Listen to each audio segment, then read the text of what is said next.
write a piece about love. I wrote a piece about long love.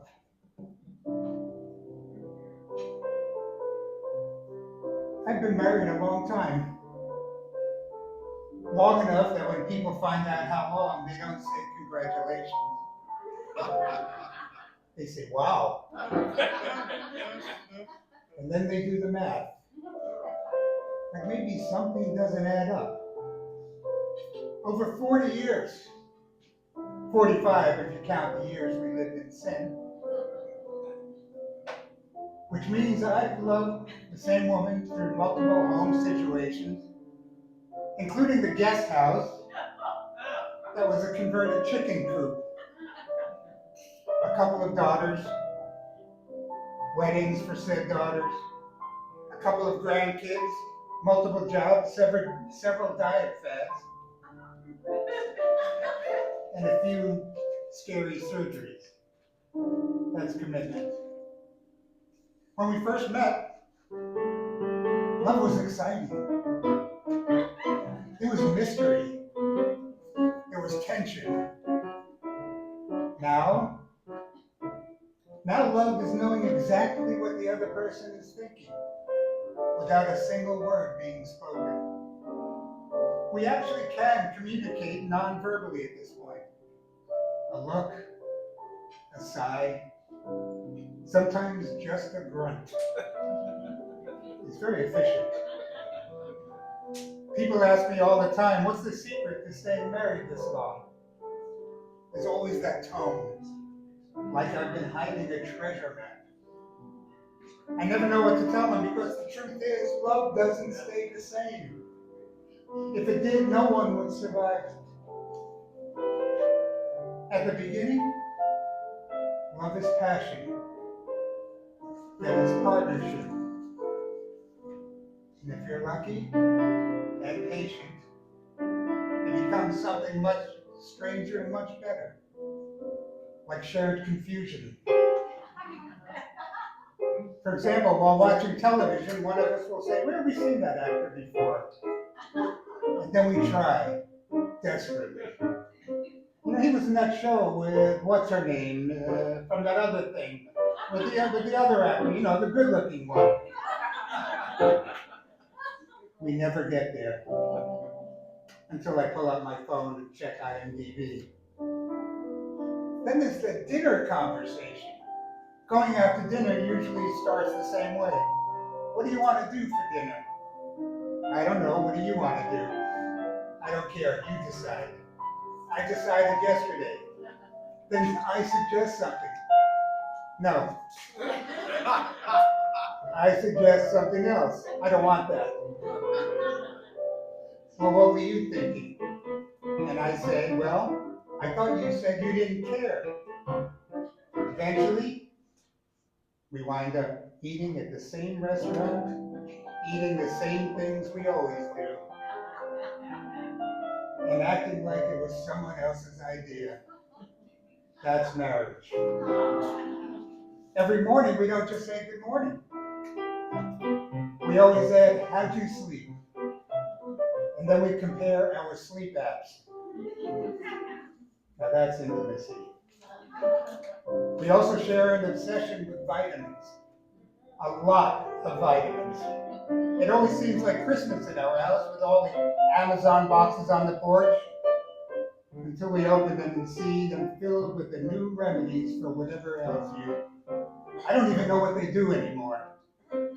At this point, I just assume they're holding something together. Our kitchen looks like a pharmacy that gave up. And don't get me wrong, the romance is still there. It's just economized for time. Our phone conversations always end with both of us saying, me too. We are simply responding to the I love you we both know or assume is there. Why waste time by saying 3 extra words? We share a lot, but not everything. For example, temperature is no longer a shared experience. I'll say I'm cold. She'll say I'm not cold. It's not cold in here. So I put on a sweater while she lowers the thermostat. That's compromise. She doesn't backseat drive anymore. She front seat drives. I'll be driving, eyes forward, and she'll say, "Watch that car. You can go. Why are you going that way?" I don't respond. I just slow down ever so slightly. That's a conversation. When we first got together, I'll admit I used to try to sneak a look at beautiful women passing by, and she would catch me. She'd say, "Don't sneak." Then she'd start pointing them out to me. "Did you see her?" "No, where?" "Too late." That's love. We still flirt, just differently. We send each other funny reels from Instagram from opposite sides of the sofa. Nothing says "I adore you" like a video of a dog that looks vaguely disappointed. Sometimes she's sitting there 3 feet away from me and my phone buzzes. Oh, she sent me something. That's marriage now. Laughing at the same thing from different devices. We don't really argue, especially since we learned that only one of us can be angry at the same time. However, I've been wrong in this marriage many times, or so she's told me. Not dramatically, quietly. The pause that was too long, the joke that landed wrong, the moment I chose being right instead of being kind. Here's what nobody told you about long love. It sneaks up on you.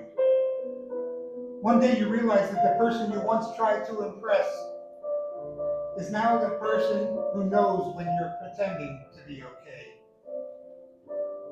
and loves you anyway. Romance doesn't disappear. It just changes outfits. Now it looks like holding hands in a Walmart parking lot, or sharing a look across the room that says, "Can we leave?" and meaning the same thing.